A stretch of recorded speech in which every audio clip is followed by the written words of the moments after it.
오늘 일을 많이 해서 좀 피곤한데 오늘도 여러분 화이팅입니다. 미국에서 절대 하지 말아야 될 몇 가지를 말씀을 드리겠습니다. 첫 번째, 이웃과 너무 친하게 지내지 마라입니다. 이웃이 친하고 좋을 때는 굉장히 밀접하게 서로 뭐 여러 가지 개인적인 프라이버시도 나누고 좋습니다. 근데 오래 살다 보면은 이웃과 갈등을 겪게 될 때가 있는데 이런 원수는 또 없습니다.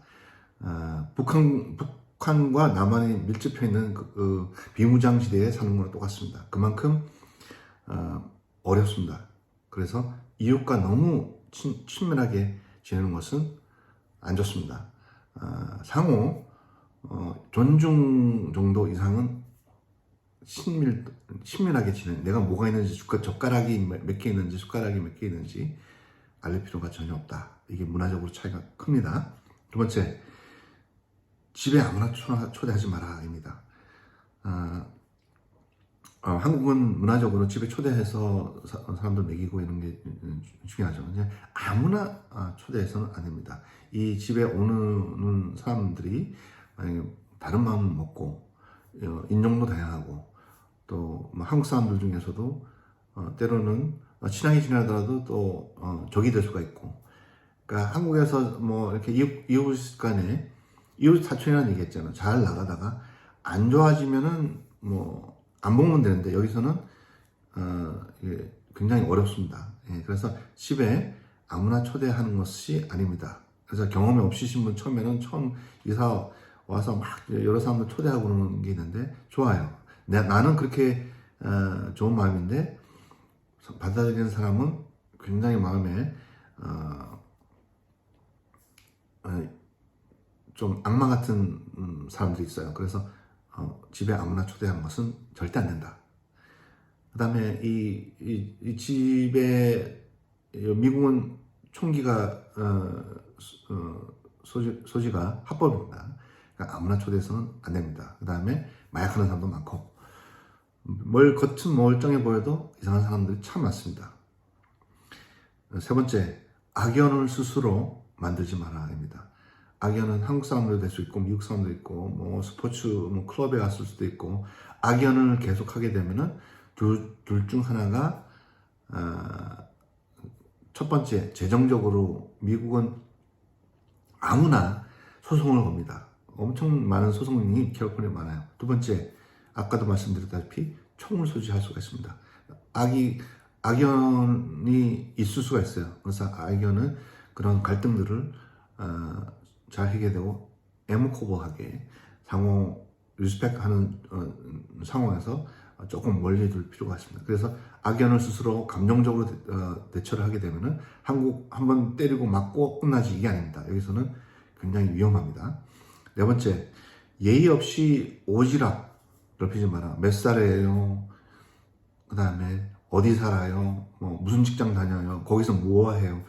만난 지 좀 자기는 친했다고 생각하지만 상대방, 미국에서 오래 사시는 분들, 특히 미국 사람들, 미국 사회에서 오래 생활하시는 분들은 굉장히 예의가 없다고 받아들입니다.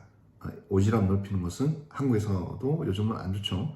여기는 그게 문화적으로 그렇게 돼 있습니다. 그래서 뭐 예를 들어서 아이가 나이가 어리면 이거 세컨 메리지예요. 뭐 결혼 한번 해줬어요. 이거는 굉장히 듣는 사람한테 데미지가 가는 말이기 때문에 그런 말을 안 하는 게 여러분들 신상에 좋다. 그 다음에 다섯 번째, 가정폭력을 행사하지 마라입니다. 한국에서도 이렇게 부부 일 말다툼이 있을 수가 있죠. 그걸 잘 해결할 수 있는 능력이 되는 사람이 미국 와야 됩니다. 한국에서 뭐 집어 던지고 뭐 이렇게 서로 의견이 안 맞아서 감정적으로 흐르고 뭐 이렇게 손찌검을 한다, 아이들한테 손찌검을 한다, 그러면 미국 안 오셔야 됩니다. 한국은 그렇게 해서 뭐 감옥 갈 일은 거의 없잖아요. 요즘은 많이 했지만 지금은 미국은 중범죄입니다. 특히 아이에게 폭력을 행사를 하게 되면은 아이들이 포스터 홈이라고 그러죠. 계속 그게 만성적으로 그런 아이들은 국가에서 체감합니다. 그래서 아이들은 몇 살까지, 16살까지 볼 수가 없습니다. 본인은 감옥 가야 됩니다. 감옥에 미국이란 감옥은 가게 되면은 사람이 제정신으로 살 수가 없어요. 정신병자가 되든가 아니면 오래 살지 못합니다. 그 다음에 6번째, 어린 아이들에게, 만약에 이제 부모님들한테 말씀드린 거예요. 한국말만 익숙했다면은 가정에서 한국말만 쓰게 해서는 안 됩니다. 나를 잡아서 영어를 한번 서로, 영어가 편해지진 않았죠. 10년이 지나도 안 되는 부분이 있어요. 근데 집에서 영어를 안 쓰고 한국말만 계속 하게 되면 아이들이, 특히 아이들이 여기서 대학을 나오고 직장을 잡고 여기서 사회인으로 생활을 하게 된다면은 걔네들이 가지고 있는 정보력이나 이런 사회성이 굉장히 결여될 가능성이 큽니다. 그래서 서로 물어보고, 영어로도 뭐 발음이나 이런 게 시원치 않더라도 한번 노력을 일주일에 날을 잡아서 주말에 한번 해본다든지 하는 것이, 그런 노력이 재밌습니다. 그 다음에 7번째, 친구를 너무 좋아하지 마십시오. 만약에 가정을 멀리해서 친구들을 만나서 그런 친구들이 있어요. 주위에 보면은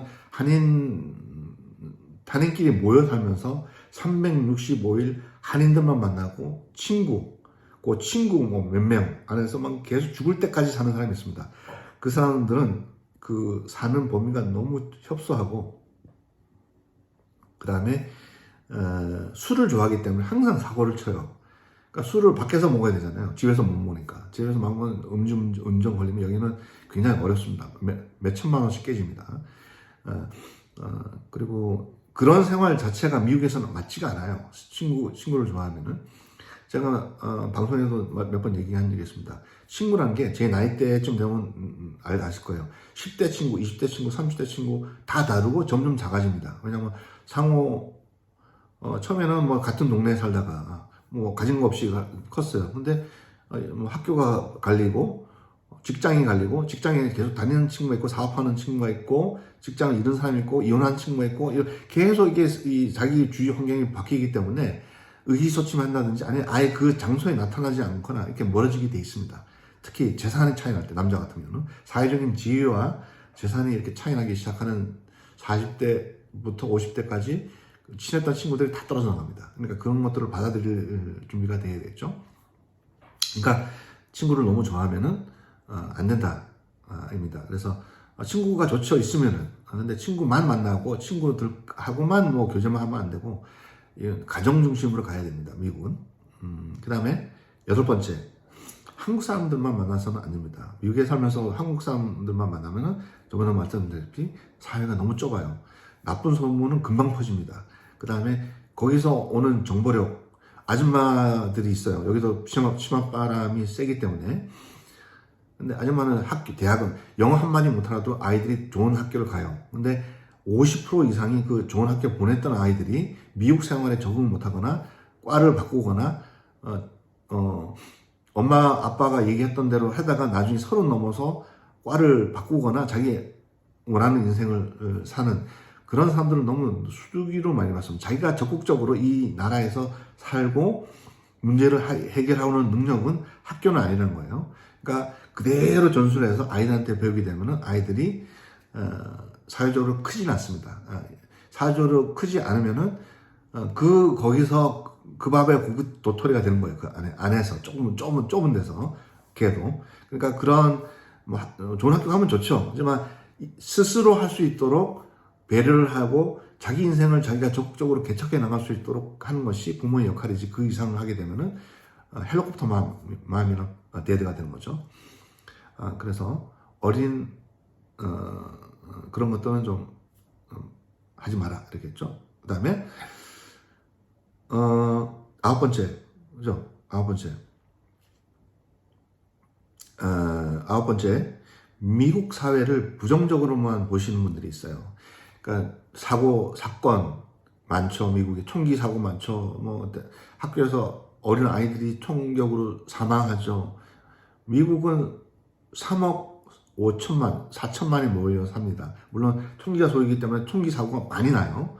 미친 사람도 많고 마약하는 사람도 많고. 근데 미국을 이끌고 있는 탑 몇 프로가 가지고 있는 그 성경적인 부분, 그러니까 부자가 아니라 미국을 실제로 이끄는 것은 굉장히 좋은 부분이 많습니다.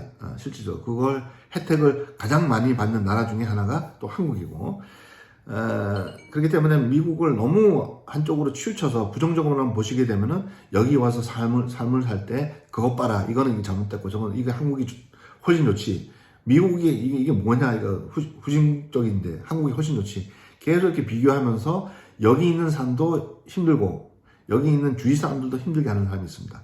여기에도 장점이 있고 한국에도 장점이 있고, 그 다음에 한국에도 단점이 있고 여기도 단점이 있어요. 그런 걸 잘 해서 이유가 있잖아요. 가장 큰 이유에 대한 행복감을 즐길 수 있는 그런 사람이 되어야 됩니다.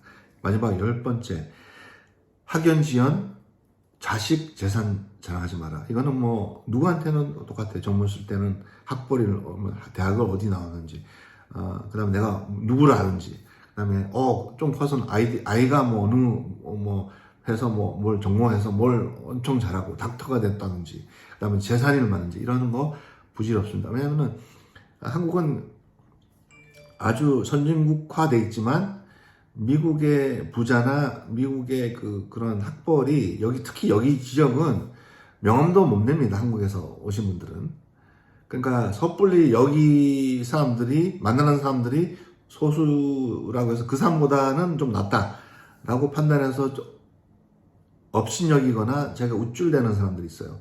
절대 그렇게 될 수 없습니다. 뭐 한국에서 서울에 무슨 학교가 나왔는데 뭐 선후배 관계 여기서 그거 아무 소용이 없어요. 그런 사람이 뭐 직업에 귀천은 없어도 뭐 노동일 하시는 분이 참 많습니다. 좋은 학교 나와도 여기서 그냥 옷장 사시는 분도 많아요. 그러니까 학벌이나 이런 지연이나 자식 재산이 있어도 잘못하면 이 인생 자체가 망가지는 사람들이 많기 때문에 여기 와서는 여기에 맞게 자기가 할 수 있는 데서 만족을 해서 거기서보다 좀 더 잘할 수 있는 이런 거를 찾아보시는 게 인생의 질적으로 또 행복감이 높아집니다. 그러니까 과거에 연연하지 말고 여기 와서는 미래지향적으로 아이들의 미래, 나의 미래, 직업은 한국보다는 조금 그렇지만 여기서도 행복할 수 있는 부분이 훨씬 더 많기 때문에 그런 것들을 잘 하시면 성공적인 이민 생활이 된다라고 확신합니다. 네.